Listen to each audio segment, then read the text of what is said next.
नमस्कार दोस्तों, मैं संजीव कुमार वर्मा, सहआचार्य भूगोल, एसपीसी गवर्नमेंट कॉलेज अजमेर से आप लोगों से मुखातिब हूँ।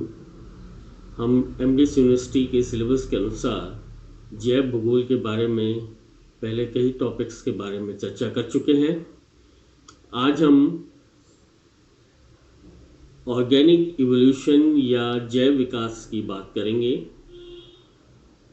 पृथ्वी पर जीवों की उत्पत्ति तथा विकास के संबंध में अनेक विद्वानों ने विभिन्न परिकल्पनाएं प्रस्तुत की हैं। सर्वमान्य धारणा यह है कि सर्वप्रथम पृथ्वी पर अत्यंत सरल रचना वाले जीवों का उद्भव हुआ होगा। शनैः शनैः उनकी रचना में जटिलता आती चली गई। जीवों में धीमी गति से होने वाला ये क्रमिक परिवर्तन, जिसके परिणाम स्वरूप पूर्व काल के सरल संरचना वाले निम्न कोटि के जीवों, प्राणी एवं पादपों से वर्तमान काल में पाए जाने वाले जटिल एवं उच्च कोटि के जीवों का विकास हुआ, जैव विकास कहलाता है। ये जो प्रक्रिया है, सरल रचना वाले जीवों से हम जटिल संरचना वाले जीवों की ओर जाने की, ये कहलाती है जैव विकास। जैव विकास के सिद्धांत के अनुसार अमीबा सदृश किसी सरलतम संरचना वाले एक कोशिकीय जीव से ही विभिन्न प्रकार के जीव जंतुओं का विकास हुआ है। प्रारंभिक धारणाओं के अनुसार सृष्टि की रचना किसी देवी शक्ति द्वारा हुई है। इनमें उत्पत्ति से लेकर वर्तमान काल तक जीवधारियों की मूल संरचना में किसी भी परिवर्तन को स्वीकार नहीं किया गया। प्रारंभ में जैव विकास के विचार को कल्पना मात्र माना गया, क्योंकि विकास की प्रक्रिया इतनी मंद होती है कि एक मनुष्य द्वारा अपने जीवन काल में इसे देख पाना संभव नहीं है। आधुनिक काल में अनेक विद्वानों द्वारा जैव विकास के समर्थन में जीव जंतुओं की शरीर रचना संबंधी तुलनात्मक साक्ष्य, जीवाश्म विज्ञान के प्रमाण और जीवों के भौगोलिक वितरण तथा आनुवंशिकी प्रमाण प्रस्तुत कर सिद्धांत को पुष्ट किया गया। जैव विकास सिद्धांत की प्रमुख विशेषताएं निम्न हैं। पहली, प्रारंभ में विकसित जीव सरल संरचना वाले थे। कालांतर में उनमें क्रमिक परिवर्तन होते गए तथा जटिल संरचना का विकास हुआ। दूसरा पॉइंट, जीवों में आदिकाल से ही परिवर्तन होते रहे हैं तथा भविष्य में भी होते रहेंगे, अर्थात जीवों का विकास एक सतत प्रक्रिया है। इसी जैव विकास के इवोल्यूशन के सिद्धांत में तीसरा जो पॉइंट है वो है कि जीवों की नई जातियों की उत्पत्ति अत्यंत जटिल एवं धीमी प्रक्रिया है जो दीर्घ काल में जाकर पूर्ण होती है। और चौथा पॉइंट, जीव सदैव बदलते हुए वातावरण के अनुकूल स्वयं को ढालने का प्रयास करते हैं। इनमें से कुछ भिन्नताएं पीढ़ी दर पीढ़ी वंशागत हो जाती है। हम जैव विकास के सिद्धांत के बारे में थोड़ी चर्चा कर चुके हैं। अब हम दो जो आपके वाद हैं उनके बारे में पढ़ेंगे। पहला वाद है लेमार्कवाद और दूसरा वाद है डार्विनवाद। तो पहले हम चर्चा कर रहे हैं जैविक उद्भव व विकास के संबंध में विद्वानों द्वारा जो विचार प्रस्तुत किया गया है, उनमें से सबसे पहला विचार है लेमार्कवाद। फ्रांसीसी प्रकृति वैज्ञानिक जेबी लेमार्क ने 19वीं शताब्दी के प्रथम दशक में शोध पत्रों के माध्यम से जैविक विकास सिद्धांत का विस्तृत विवरण प्रस्तुत किया। पादप व जंतुओं में पाई जाने वाली विशेष समानता को प्रदर्शित करने हेतु जीव विज्ञान बायोलॉजी शब्द को व्यवहार में लाने का श्रेय भी श्री लेमार्क महोदय को जाता है। 1809 में प्रस्तुत उसके सिद्धांत को उपार्जित लक्षणों की वंशागति सिद्धांत भी कहते हैं, या इनहेरिटेंस ऑफ एक्वायर्ड कैरेक्टर्स सिद्धांत भी कहा जाता है। इसकी परिकल्पना एवं नियम इस प्रकार हैं। लेमार्क का सिद्धांत कुछ परिकल्पनाओं पर आधारित है। पहली परिकल्पना थी, जीव तथा उनके अंग आंतरिक बल के कारण सदैव आकार में वृद्धि करते रहते हैं। दूसरा पॉइंट, समय के साथ उत्पन्न नवीन आवश्यकता या चलन की नई विधि के अनुरूप जीवों में नवीन अंगों का विकास होता है। तीसरा पॉइंट, जीवों के किसी अंग के दीर्घकाल तक उपयोग में न आने पर वह लुप्त या अपघटित हो जाता है, जबकि निरंतर काम में आते रहने पर अधिक विकसित हो जाता है। चौथा पॉइंट, किसी जीव में होने वाला उक्त प्रकार का उपार्जित रूपांतरण उसकी संतानों में वंशानुगत या वंशागत हो जाता है। उपयुक्त परिकल्पनाओं के आधार पर लेमार्क ने जैविक विकास संबंधी कुछ नियमों को प्रतिपादित किया। इसमें जो पहला नियम है वो है वातावरण से प्रतिक्रिया। जीवों के रूप एवं आकृति को प्रभावित करने में वातावरण की महत्वपूर्ण भूमिका रहती है, जैसा कि आप सब जानते हैं।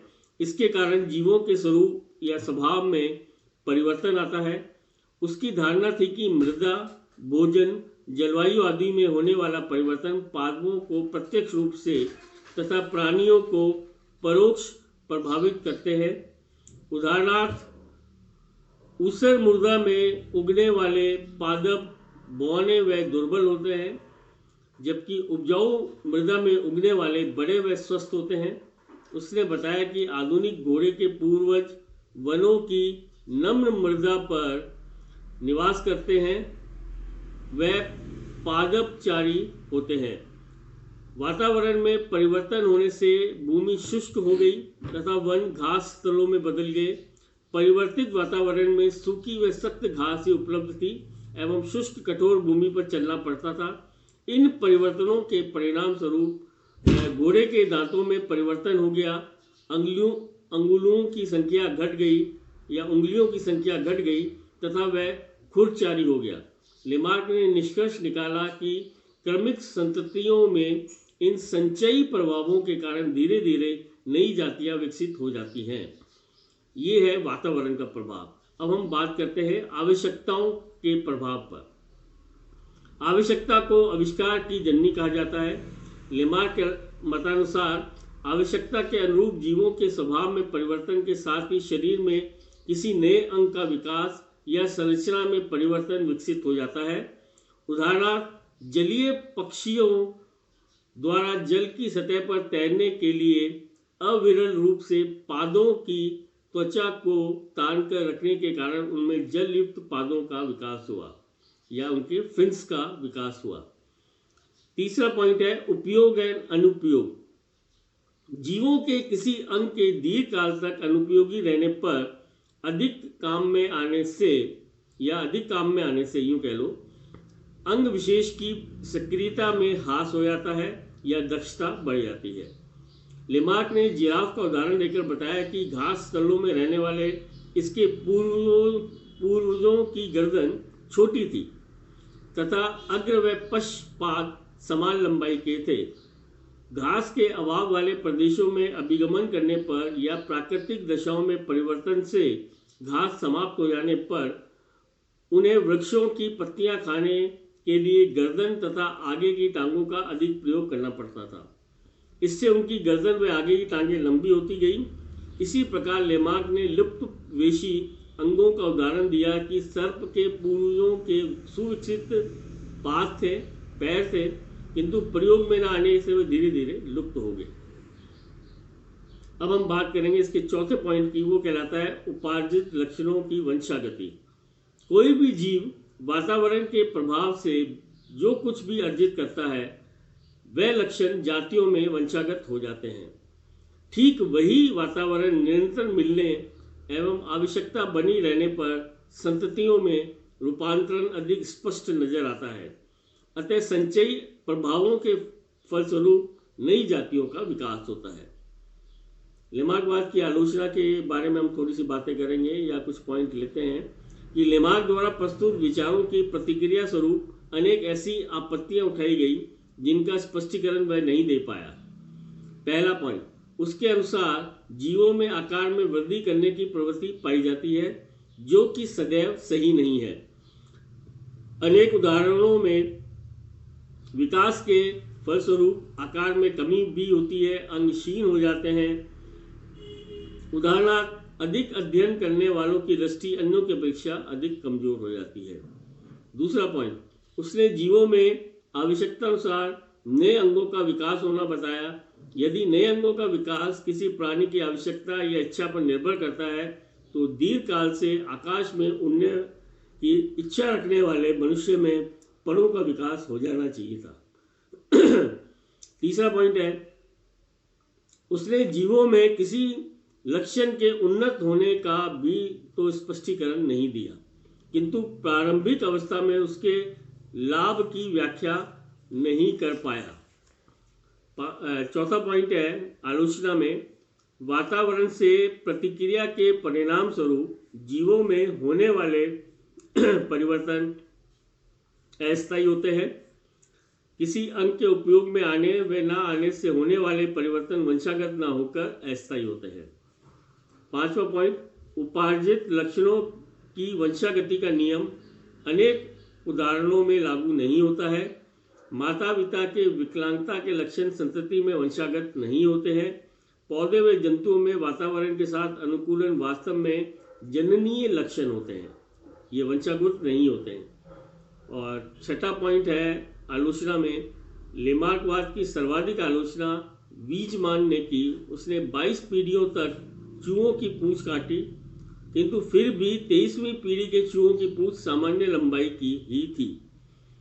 चीनी स्त्रियां पैरों को छोटा रखने के लिए लोहे के जूते पहनती है, किंतु उनकी संतान के पैर सामान्य आकार के ही होते हैं। इस प्रकार जीवों द्वारा उनके जीवन काल में उपार्जित लक्षण या कायिक परिवर्तन संतति में वंशागत होने की लेमार्क की परिकल्पना सत्य प्रमाणित नहीं हो सकी। कालांतर में कुछ वैज्ञानिकों ने लेमार्कवाद के मूल सिद्धांत में आंशिक परिवर्तन कर यह सिद्ध करने का प्रयास किया कि जीवों के कुछ उपार्जित लक्षण एक पीढ़ी से दूसरी पीढ़ी में स्थानांतरित होते हैं।